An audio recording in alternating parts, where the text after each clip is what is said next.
नमस्कार दोस्तों, स्वागत है आप सभी का संकल्प स्टडी पॉइंट उत्तराखंड में। तो दोस्तों आज हम देखिए उत्तराखंड जीके से दोस्तों आज का हमारा मॉक टेस्ट रहेगा 33। इससे पहले दोस्तों उत्तराखंड जीके से जो है 32 मॉक टेस्ट दोस्तों कंप्लीट हो चुके हैं, जिसे आप दोस्तों चैनल में जाके देख सकते हैं। चलिए दोस्तों स्टार्ट करते हैं आज का सेशन, और आप सभी लोग दोस्तों वीडियो के एंड तक जरूर बने रहें। चलिए पहला क्वेश्चन लेते हैं दोस्तों आज का, और साथ ही साथ दोस्तों आप आंसर करते हुए चलेंगे। पहला क्वेश्चन क्या है, देखिए पहला क्वेश्चन है पुष्टि माता का मंदिर स्थित है। तो पुष्टि माता मंदिर कहाँ स्थित है? ऑप्शन देखिए चमोली, उत्तरकाशी, पौड़ी, अल्मोड़ा। तो क्या हो जाएगा दोस्तों इसका राइट आंसर? पुष्टि माता का मंदिर दोस्तों ये कहाँ है? ये है आपका अल्मोड़ा जनपद में। ठीक है, अल्मोड़ा जनपद के जागेश्वर में दोस्तों ये मंदिर है, पुष्टि माता मंदिर, याद रखेंगे। साथ ही साथ दोस्तों आपको याद रखना है ये जो पुष्टि माता मंदिर है ये किस शैली में बना है। ठीक है, किस शैली में बना है अगर आपको पूछा जाता है तो याद रखेंगे वल्लभी शैली में बना है। ठीक है, किस में बना है? एक मिनट, किस में बना है? वल्लभी शैली में। ठीक है, वल्लभी, ठीक है, वल्लभी शैली में बना है पुष्टि माता मंदिर। ये कहाँ है आपका? अल्मोड़ा के जागेश्वर में स्थित है। ठीक है, अगला क्वेश्चन देखते हैं, क्वेश्चन नंबर 2। इसका आंसर कीजिए क्वेश्चन नंबर 2 का। क्वेश्चन नंबर 2 है दोस्तों फूलों की घाटी को अलका कहा गया है। तो फूलों की घाटी को दोस्तों अलका किसमें कहा गया है? मेघदूत में कहा गया है, अभिज्ञान शाकुंतलम में कहा गया है, रघुवंश काव्य में कहा गया है, या फिर कुमार संभव में कहा गया है? राइट आंसर क्या हो जाएगा दोस्तों?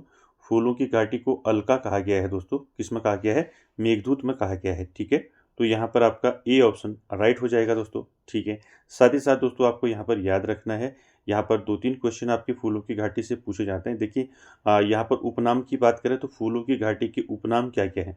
उपनाम है दोस्तों नंदन कानन कहा जाता है। ठीक है, किसमें कहा जाता है नंदन कानन? ठीक है, नंदन कानन, दोस्तों नंदन कानन कहा जाता है फूलों की घाटी को स्कंद पुराण में। किसमें कहा जाता है? स्कंद पुराण। ठीक है, और दूसरा उपनाम याद रखेंगे अलका या अलकापुरी। तो अलकापुरी किसमें कहा गया है? मेघदूत में कहा गया है। ठीक है, इसको भी याद रखेंगे। साथ ही साथ दोस्तों आपको याद रखना है फूलों की घाटी की खोज कब हुई थी। ठीक है, तो यहाँ पर याद रखेंगे फूलों की घाटी की जो खोज हुई कब हुई। ठीक है, इसकी खोज हुई दोस्तों कब हुई? 1931 में। ठीक है, 1931 में इसकी खोज की दोस्तों। किसने की खोज? फ्रैंक स्मिथ ने। ठीक है, किसने की? Frank Smith. ठीक है, साथ ही साथ दोस्तों यहाँ से एक क्वेश्चन और पूछा जाता है कि फूलों की घाटी को यूनेस्को की विश्व धरोहर में कब शामिल किया गया? ठीक है, तो फूलों की घाटी को दोस्तों यूनेस्को की विश्व धरोहर सूची में जो है शामिल किया गया था दोस्तों 14 जुलाई। ठीक है, याद रखेंगे 14 जुलाई 2005। ठीक है, ये सारे फैक्ट याद रखेंगे दोस्तों फूलों की घाटी से। फूलों की घाटी का जो उपनाम है दोस्तों क्या है? नंदन कानन, अलकापुरी। ठीक है, इसकी खोज हुई थी दोस्तों 1931 में। किसके द्वारा की गई थी? फ्रैंक स्मिथ के द्वारा की गई थी। और साथ ही साथ फूलों की घाटी को यूनेस्को की विश्व धरोहर सूची में शामिल किया गया था 14 जुलाई 2005 को। ठीक है, ये सारे फैक्ट याद रखेंगे। चलिए आगे चलते हैं, अगला क्वेश्चन जो है क्वेश्चन नंबर 3, इसका आंसर कीजिए। कुमाऊं का लोक इतिहास पुस्तक के लेखक हैं। तो कुमाऊं का लोक इतिहास ये पुस्तक किसने लिखी है? ऑप्शन देखिए शिव प्रसाद नैथानी, बद्रीदत्त पांडे, कृष्णानंद जोशी, या फिर बद्रीदत्त जोशी। तो क्या हो जाएगा दोस्तों इसका राइट आंसर? कुमाऊं का लोक इतिहास पुस्तक किसने लिखी है? तो क्वेश्चन नंबर 3 का दोस्तों राइट आंसर हो जाएगा कृष्णानंद जोशी। ठीक है, तो यहाँ पर सी ऑप्शन दोस्तों आपका राइट हो जाएगा। याद रखेंगे कुमाऊं का लोक इतिहास लिखी है कृष्णानंद जोशी ने। ठीक है, और कुमाऊं का इतिहास किसने लिखा है? कुमाऊं का इतिहास लिखा है बद्रीदत्त पांडे ने। ठीक है, दोनों याद रखेंगे। कुमाऊं का इतिहास किसने लिखा है? बद्रीदत्त पांडे ने लिखा है। कब लिखा? 1937 में कुमाऊं का इतिहास लिखा था बद्रीदत्त पांडे ने। ठीक है, और यहाँ पर पूछा गया है आपको कुमाऊं का लोक इतिहास, ये पुस्तक लिखी है कृष्णानंद जोशी ने। ठीक है, याद रखेंगे। अगला क्वेश्चन है क्वेश्चन नंबर 4, इसका आंसर करेंगे। गांधी जी ने बागेश्वर का गांधी कहा था। तो गांधी जी ने दोस्तों बागेश्वर का गांधी किसे कहा था? आपको बताना है। ऑप्शन देखिए रामदत्त, दुर्गा प्रसाद शाह, इंद्रमणि बड़ोनी, हरगोविंद पंत। क्या हो जाएगा यहाँ पर राइट आंसर? गांधी जी ने बागेश्वर का गांधी किसको कहा? ठीक है, तो बागेश्वर का गांधी जो दोस्तों गांधी जी ने किसको कहा? राइट आंसर हो जाएगा दोस्तों दुर्गा प्रसाद शाह। तो बी ऑप्शन यहाँ पर राइट हो जाएगा दोस्तों। याद रखेंगे बागेश्वर का गांधी किसे कहा जाता है? दुर्गा प्रसाद शाह को कहा जाता है, ठीक है। और किसने कहा? गांधी जी ने कहा, ठीक है, महात्मा गांधी जी ने। साथ ही साथ दोस्तों यहाँ पर कुछ क्वेश्चन पूछे जाते हैं, जैसे उत्तराखंड का गांधी, पहाड़ का गांधी, ठीक है, ये पूछे जाते हैं, ठीक है। कुमाऊं का गांधी, तो ये क्वेश्चन यहाँ पर पूछे जाते हैं, ठीक है। आपको याद रखना है दोस्तों, अगर आपको पूछा जाता है उत्तराखंड का गांधी, ठीक है, उत्तराखंड का गांधी किसको कहा जाता है? बताइए। उत्तराखंड का गांधी कहा जाता है इंद्रमणि बड़ौनी को। किसको कहा जाता है? इंद्रमणि बड़ौनी को कहा जाता है, ठीक है, उत्तराखंड का गांधी। साथ ही साथ अगर आपको पूछ लिया जाए पहाड़ का गांधी, ठीक है, तो पहाड़ का गांधी किसे कहा जाता है? तो पहाड़ का गांधी कहा जाता है जसवंत सिंह को। किसको कहा जाता है? जसवंत सिंह, ठीक है। जसवंत सिंह को क्या कहा जाता है? पहाड़ का गांधी कहा जाता है। कुमाऊं का गांधी किसको कहा जाता है? कुमाऊं का, ठीक है, कुमाऊं का गांधी किसको कहा जाता है? कुमाऊं का गांधी कहा जाता है देवकी नंदन पांडे को। किसको कहा जाता है? देवकी नंदन पांडे, ठीक है। तो देवकी नंदन पांडे को क्या कहा जाता है? कुमाऊं का गांधी कहा जाता है, ठीक है। और साथ ही साथ पर्यावरण गांधी किसको कहा जाता है? पर्यावरण गांधी कहा जाता है सुंदरलाल बहुगुणा को, ठीक है। तो ये जितने भी दोस्तों हैं ये आपको याद रखने हैं, ठीक है। उत्तराखंड का गांधी इंद्रमणि बड़ौनी, पहाड़ का गांधी जसवंत सिंह, और कुमाऊं का गांधी देवकीनंदन पांडे, पर्यावरण गांधी सुंदरलाल बहुगुणा, ठीक है। और बागेश्वर का गांधी दुर्गा प्रसाद शाह, ठीक है। सारे फैक्ट याद रखने। चलिए आगे चलते हैं क्वेश्चन नंबर 5 पर। क्वेश्चन नंबर 5 है दोस्तों, आंसर करेंगे राज्य में नमामि गंगे प्रोग्राम की शुरुआत कब हुई? तो उत्तराखंड में दोस्तों नमामि गंगे प्रोग्राम कब शुरू हुआ? ऑप्शन देखिए, जून 2014, मार्च 2020, जुलाई 2016 या फिर अगस्त 2018। तो क्या हो जाएगा दोस्तों इसका राइट आंसर? राइट आंसर हो जाएगा दोस्तों जुलाई 2016, ठीक है। सी ऑप्शन यहाँ पर राइट हो जाएगा दोस्तों, ठीक है। उत्तराखंड में जो नमामि गंगे प्रोग्राम है वो कब शुरू हुआ? तो ये कब हुआ शुरू दोस्तों? ये हुआ आपका 7 जुलाई 2016, ठीक है। याद रखेंगे 7 जुलाई 2016 को दोस्तों नमामि गंगे प्रोग्राम आपका जो है शुरुआत हुई उत्तराखंड में, ठीक है। अगर आपको पूछा जाता है नमामि गंगे प्रोग्राम कहाँ से शुरू हुआ, तो याद रखेंगे दोस्तों नमामि गंगे जो प्रोग्राम है ये आपका हरिद्वार से शुरू हुआ, ठीक है। कहाँ से शुरू हुआ? हरिद्वार से, ठीक है। चलिए आगे चलते हैं क्वेश्चन नंबर 6 पर। क्वेश्चन नंबर 6 है दोस्तों, राज्य में कूली एजेंसी की स्थापना कब हुई? चलिए आंसर कीजिए, राज्य में कूली एजेंसी की स्थापना कब हुई? ऑप्शन देखिए 1905, 1906, 1908, 1913। क्या हो जाएगा राइट आंसर इसका? राज्य में कूली एजेंसी की स्थापना कब हुई? तो 6 का दोस्तों राइट आंसर हो जाएगा आपका कब हुई? 1908 में, ठीक है। सी ऑप्शन यहाँ पर राइट हो जाएगा दोस्तों। याद रखेंगे उत्तराखंड में कूली एजेंसी की स्थापना कब हुई? 1908 में हुई, ठीक है। अगर आपको पूछा जाता है कूली एजेंसी की स्थापना किसने की, ठीक है, तो नाम याद रखेंगे जोत सिंह नेगी, ठीक है, जोत सिंह नेगी, ठीक है। जोत सिंह नेगी ने दोस्तों कूली एजेंसी की स्थापना कब की? 1908 में, ठीक है। चलिए आगे चलते हैं क्वेश्चन नंबर 7 पर। क्वेश्चन नंबर 7 है दोस्तों, डाक टिकट वर्ष सुमेलित नहीं है।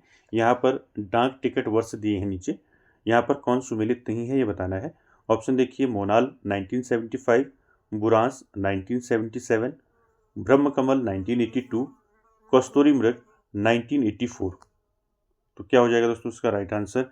डाक टिकट वर्ष इसमें से कौन सा सुमेलित नहीं है? तो 7 का दोस्तों राइट आंसर क्या हो जाएगा? 7 का राइट आंसर हो जाएगा दोस्तों आपका मोनाल जो है 1975, ये ठीक है, राइट है। बुरांस 1977, ये भी ठीक है।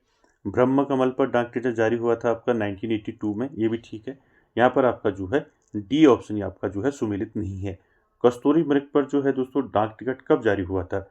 कस्तूरी मृग पर डाक टिकट जारी हुआ था 1972 में, ठीक है। बाकी ये सारे सही हैं। मोनाल पर डाक टिकट जारी हुआ था 1975, बुरांस पर डाक टिकट जारी हुआ था 1977, ब्रह्म कमल पर डाक टिकट जारी हुआ था 1982 और कस्तूरी मृग पर डाक टिकट जारी हुआ था 1972, ठीक है। यहाँ पर डी ऑप्शन आपका जो है राइट हो जाएगा। चलिए आगे चलते हैं क्वेश्चन नंबर 8 पर। क्वेश्चन नंबर 8 है दोस्तों, निम्न में से किस मंदिर का जीर्णोद्धार गुजरात नरेश कुमार पाल के द्वारा करवाया गया था? तो यहाँ पर आपको बताना है निम्न में से कौन से मंदिर का जीर्णोद्धार जो है गुजरात नरेश कुमार पाल ने करवाया था? ऑप्शन देखिए, जागेश्वर, केदारनाथ, बद्रीनाथ, यमुनोत्री। क्या हो जाएगा राइट आंसर दोस्तों? 8 का किस मंदिर का निर्माण जो है किस मंदिर का जीर्णोद्धार जो है गुजरात के नरेश कुमार पाल के द्वारा कराया गया था? राइट आंसर हो जाएगा दोस्तों 8 का केदारनाथ। ठीक है, केदारनाथ का जीर्णोद्धार करवाया था दोस्तों गुजरात नरेश कुमार पाल ने। ठीक है, अगर आपको पूछा जाता है कब इसका जीर्णोद्धार कराया था कुमार पाल ने, तो याद रखेंगे कब कब कराया गया था? 1160-70 के बीच में। ठीक है, 1160 और 70 के बीच में दोस्तों कुमार पाल ने जो है केदारनाथ का जीर्णोद्धार कराया था। ठीक है, बात करें केदारनाथ की, तो केदारनाथ आप जानते हैं दोस्तों कत्यूरी शैली में बना है। ठीक, किसमें बना है केदारनाथ मंदिर? कत्यूरी शैली में बना है दोस्तों। ठीक है, साथ ही साथ बात करें आपका यहाँ शीतकालीन पूजा की, तो केदारनाथ में शीतकालीन जो पूजा होती है केदारनाथ की कहाँ होती है? ऊखी मठ में होती है। ठीक है, ऊखी मठ। ठीक है, तो ये सारे फैक्ट याद रखेंगे। चलिए आगे चलते हैं क्वेश्चन नंबर 9 पर। क्वेश्चन नंबर 9 है दोस्तों, कोटद्वार से होकर बहने वाली प्रसिद्ध खो नदी में भयंकर बाढ़ कब आई थी? तो दोस्तों खो नदी में भयंकर बाढ़ कब आई थी जो कोटद्वार से होकर बहती है? तो यहाँ पर देखिए ऑप्शन क्या रहेगा राइट आंसर? 1902, 1904, 1952, 1956। तो क्या रहेगा दोस्तों 9 का राइट आंसर? खो नदी में भयंकर बाढ़ कब आई थी? राइट आंसर हो जाएगा दोस्तों 1904। ठीक है, बी ऑप्शन यहाँ पर आपका राइट हो जाएगा दोस्तों क्वेश्चन नंबर 9 का। ठीक है, और कोटद्वार को आप जानती हैं दोस्तों, कोटद्वार को क्या कहा जाता है? कोटद्वार को गढ़वाल का प्रवेश द्वार कहा जाता है। ठीक है, क्या कहा जाता है? गढ़वाल का प्रवेश द्वार। ठीक है, गढ़वाल का प्रवेश द्वार। ठीक है, साथ ही साथ दोस्तों कोटद्वार की बात हो रही है, तो कोटद्वार में दोस्तों जो खो नदी बहती है कोटद्वार में, तो इसमें भयंकर बाढ़ आई थी 1904 में। और कोटद्वार आपको पूछा जा सकता है कोटद्वार नगर निगम कब बना? ठीक है, कुछ पूछा जा सकता है। कोटद्वार जो है दोस्तों नगर निगम बना 2017 में। ठीक है, क्या बना 2017 में? नगर निगम। ठीक है, साथ ही साथ आपको याद रखना है कोटद्वार रेलवे स्टेशन की जो स्थापना कब हुई? तो कोटद्वार रेलवे स्टेशन की स्थापना हुई 1989 में। ठीक है, ये सारे फैक्ट आपको याद रखने हैं दोस्तों कोटद्वार से। और खो नदी में कब बाढ़ आई थी? 1904 में। ठीक है, चलिए अगला क्वेश्चन देखते हैं, क्वेश्चन नंबर 10। प्रसिद्ध गढ़वाली फिल्म घर जमाई के डायरेक्टर कौन थे? ऑप्शन देखिए, अनुज जोशी, पारेश्वर गौड़, सोनू पंवार, विश्वेश्वर दत्त नौटियाल। क्या हो जाएगा राइट आंसर? प्रसिद्ध गढ़वाली फिल्म घर जमाई के डायरेक्टर कौन थे? तो यहाँ पर 10 का दोस्तों राइट आंसर क्या हो जाएगा? विश्वेश्वर दत्त नौटियाल। ठीक है, डी ऑप्शन यहाँ पर राइट हो जाएगा दोस्तों क्वेश्चन नंबर 10 का। ठीक है, घर जमाई की बात हो रही है दोस्तों, ये घर जमाई जो है ये फिल्म कब बनी? ठीक है, ये फिल्म बनी दोस्तों 1985 में। ठीक है, और इस फिल्म में दोस्तों एक्टर कौन था? एक्टर था दोस्तों बलराम नेगी, यानी कि हीरो कौन था इस पिक्चर में? बलराम नेगी। ठीक है, और अभिनेत्री की बात करें, ठीक है, इनकी एक्ट्रेस की बात करें, तो एक्ट्रेस कौन थी? आपका शांति चतुर्वेदी। ठीक है, कौन थी? शांति चतुर्वेदी।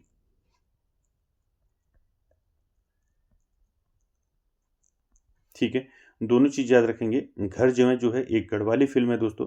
ठीक है, कब बनी है? 1985 में बनी। और डायरेक्टर कौन थे? विश्वेश्वर दत्त नौटियाल थे दोस्तों। और एक्टर की बात करें, एक्टर थे बलराम नेगी, और एक्ट्रेस थी दोस्तों शांति चतुर्वेदी। ठीक है, सारे फैक्ट याद रखेंगे। बात करें दोस्तों यहाँ पर एक आपका दिया है पारेश्वर गौड़। दोस्तों पारेश्वर गौड़ आपने पढ़ा होगा, पारेश्वर गौड़ ने प्रथम गढ़वाली फिल्म बनाई थी, कौन सी बनाई थी? जग्वाल। ठीक है, जग्वाल फिल्म बनाई थी, कब बनाई थी? 1983 में। ठीक है, ये भी साथ में याद रखेंगे। ठीक है, चलिए अगला क्वेश्चन है दोस्तों क्वेश्चन नंबर 11। क्या है देखिए, मुख्यमंत्री आंचल अमृत योजना का शुभारंभ किया गया? तो मुख्यमंत्री आंचल अमृत योजना का शुभारंभ कब किया गया था? ऑप्शन देखिए, 1 अप्रैल 2019, 22 जनवरी 2019, 7 मार्च 2019, या फिर 22 जुलाई 2019। तो राइट आंसर क्या हो जाएगा इसका 11 का?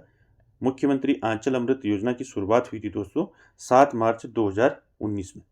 ठीक है, सी ऑप्शन यहाँ पर आपका राइट रहेगा दोस्तों। ठीक है, याद रखेंगे मुख्यमंत्री आंचल अमृत योजना का शुभारंभ कब हुआ? 7 मार्च 2019 को। साथ ही साथ आपको याद रखना है दोस्तों, ये जो आंचल अमृत योजना है दोस्तों, इसमें क्या है, आंचल अमृत योजना में दोस्तों 3 से लेके 6 वर्ष तक के बच्चों को पोषण हेतु जो है सप्ताह में 4 दिन, ठीक है, सप्ताह में 4 दिन जो है निःशुल्क दूध देना है। ठीक है, तो ये आपको याद रखना है, मुख्यमंत्री आंचल अमृत योजना। ठीक है, शुरुआत कब हुई? 7 मार्च 2019 को। चलिए आगे चलते हैं।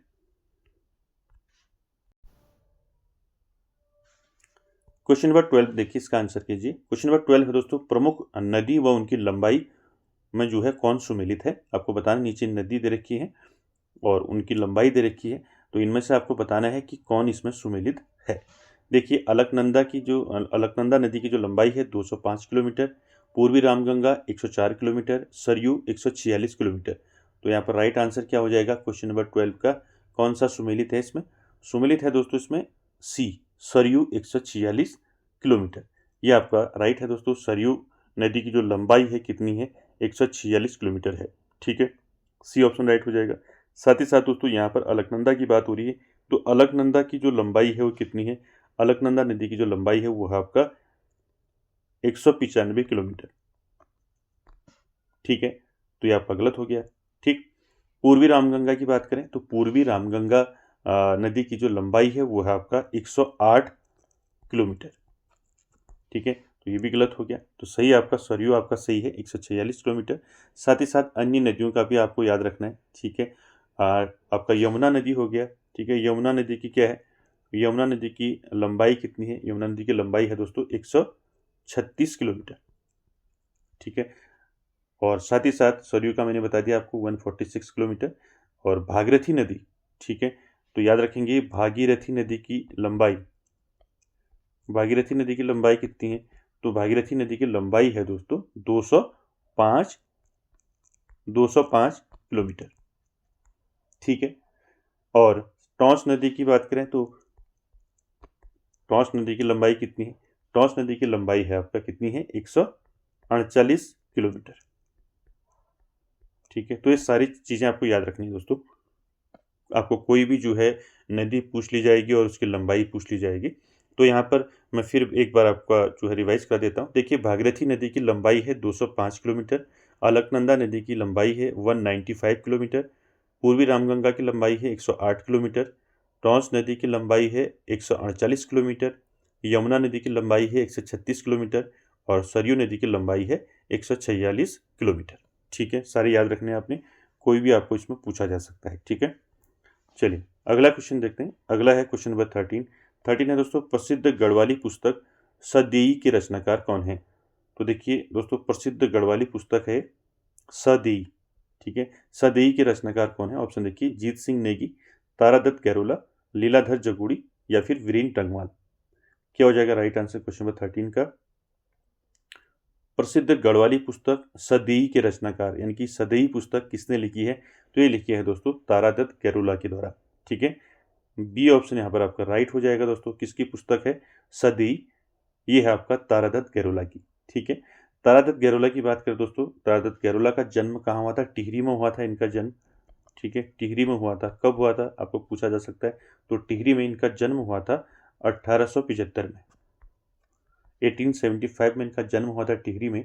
यहाँ पर से आपको तारादत्त गैरोला से दो चीज़ें याद रखनी है दोस्तों। पहला, कुमाऊं परिषद के दूसरे अधिवेशन की अध्यक्षता की थी इन्होंने।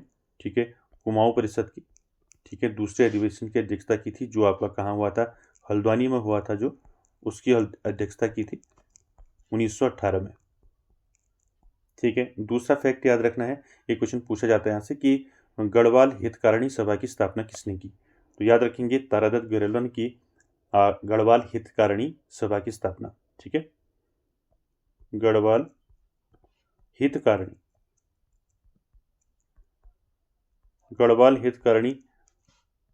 सभा की स्थापना किसने की?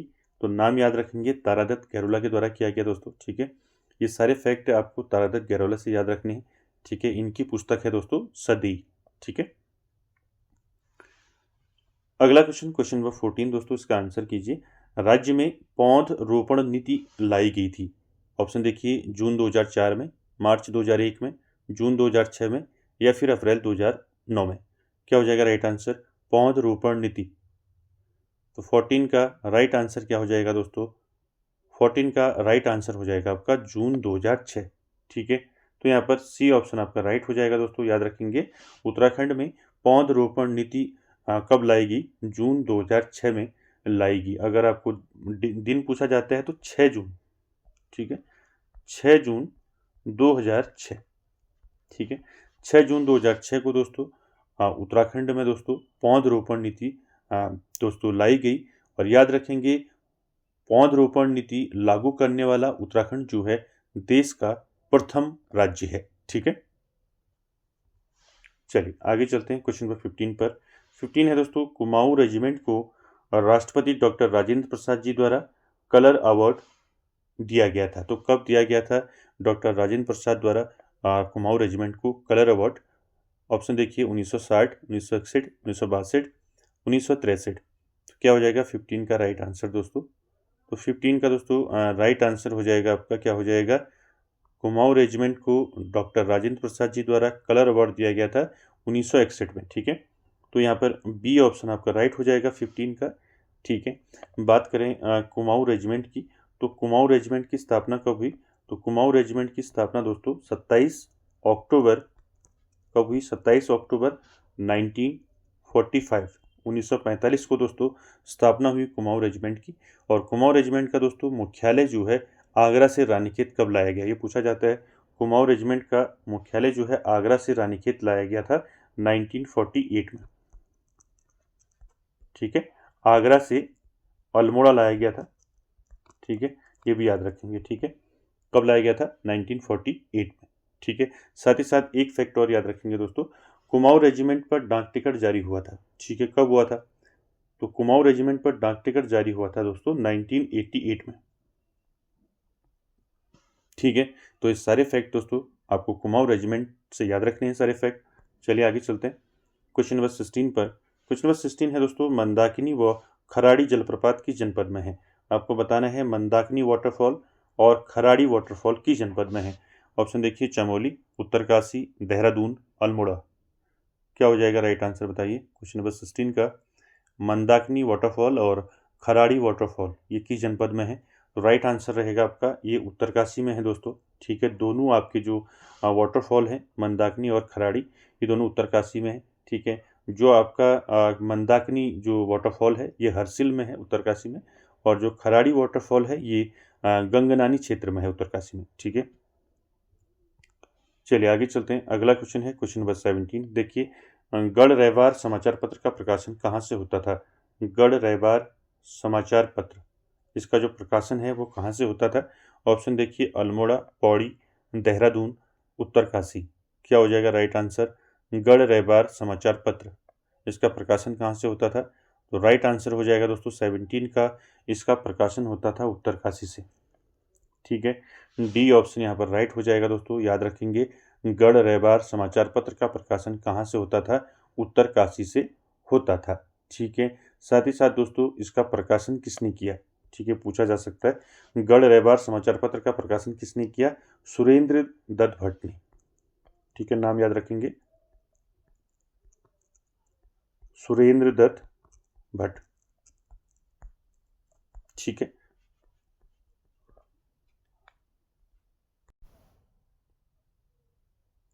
क्लियर है? तो गढ़ रहवार समाचार पत्र से दोनों चीज़ें याद रखेंगे। गढ़ रहवार समाचार पत्र का प्रकाशन उत्तरकाशी से होता था और इसका प्रकाशन किसने किया? सुरेंद्र दत्त भट्ट ने, ठीक है। अगर आपको पूछा जाता है कब किया, तो तीनों क्वेश्चन याद रखेंगे, ठीक है। गढ़ रहवार समाचार पत्र का प्रकाशन दोस्तों सुरेंद्र दत्त भट्ट ने कब किया? 1973 में, 1973, ठीक है। तीनों फैक्ट याद रखेंगे दोस्तों, ठीक है। कहाँ से प्रकाशित होता था, प्रकाशन किसने किया और कब किया, ठीक है। चलिए आगे चलते हैं क्वेश्चन नंबर 18 पर। क्वेश्चन नंबर 18 है दोस्तों, नागेंद्र सकलानी और भोलाराम जी कीर्तिनगर आंदोलन में शहीद हुए थे। ठीक है, नागेंद्र सकलानी और भोलाराम कीर्तिनगर आंदोलन में शहीद हुए थे। तो कीर्तिनगर आंदोलन कब हुआ था ये पूछा गया आपको। ऑप्शन देखिए 1940, 1950, 1947, 1948। क्या हो जाएगा? कीर्तिनगर आंदोलन कब हुआ था? तो 18 का दोस्तों राइट आंसर हो जाएगा 1948। ठीक है, कब हुआ था कीर्तिनगर आंदोलन? 1948 में हुआ था। डी ऑप्शन यहाँ पर राइट हो जाएगा दोस्तों। और इस आंदोलन में नागेंद्र सकलानी और भोलाराम क्या हुए थे? शहीद हुए थे। ठीक है, चलिए अगला क्वेश्चन है क्वेश्चन नंबर 19। क्वेश्चन नंबर 19 है दोस्तों, केशव राय मठ श्रीनगर में किस पंवार शासक का लेख उत्कीर्ण है? आपको बताना है केशव राय मठ जो आपका श्रीनगर में है, यहाँ जो किस पंवार शासक का लेख जो है उत्कीर्ण है। ऑप्शन देखिए मानसा, सहजपाल, अजयपाल, महीपति शाह। तो क्या हो जाएगा 19 का राइट आंसर? केशव राय मठ श्रीनगर में किस पंवार शासक का लेख उत्कीर्ण है? राइट आंसर हो जाएगा महीपति शाह। ठीक है, डी ऑप्शन यहाँ पर आपका राइट हो जाएगा दोस्तों 19 का। अगला क्वेश्चन है दोस्तों क्वेश्चन नंबर 20 और आज का आखिरी क्वेश्चन। गढ़वीर महाकाव्य पुस्तक लिखी है, तो आपको बताना है गढ़वीर महाकाव्य जो पुस्तक है ये किसने लिखी है। ऑप्शन देखिए चक्रधर बहुगुणा, मियाँ प्रेम सिंह, रूप मोहन सकलानी या इनमें से कोई नहीं। तो क्या हो जाएगा राइट आंसर दोस्तों? गढ़वीर महाकाव्य पुस्तक किसने लिखी है? तो 20 का दोस्तों राइट आंसर हो जाएगा आपका रूप मोहन सकलानी। ठीक है, किसकी पुस्तक है? रूप मोहन सकलानी की पुस्तक है दोस्तों गढ़वीर महाकाव्य। ठीक है, साथ ही साथ दोस्तों यहाँ पर दो बुक और याद रखनी है। चक्रधर बहुगुणा की बुक का नाम याद रखना है, क्या क्या है? मोक्षंग काव्य संग्रह। ठीक है, मोक्षंग काव्य संग्रह, काव्य संग्रह ये पुस्तक किसकी है? ये है चक्रधर बहुगुणा की। ठीक है, मियाँ प्रेम सिंह की बात करें तो आप जानते हैं मियाँ प्रेम सिंह की बुक कौन सी है प्रसिद्ध? उनकी बुक है दोस्तों गुलदस्त तारीख को। ठीक है, क्या है? गुलदस्त, गुलदस्त तारीख, गुलदस्त तारीख एको। ठीक है, ये तीनों याद रखेंगे दोस्तों। ठीक है, रूप मोहन सकलानी की बुक है दोस्तों क्या है? गढ़वीर महाकाव्य है। मियाँ प्रेम सिंह की बुक है गुलदस्त तारीख को, और चक्रधर बहुगुणा की बुक है मोक्षंग काव्य संग्रह। ठीक है, तीनों याद रखेंगे। तो दोस्तों ये था उत्तराखंड जीके का आपका मॉक टेस्ट। आई होप आप सभी को अच्छा लगा होगा, और वीडियो को एंड तक देखने के लिए थैंक यू वेरी मच।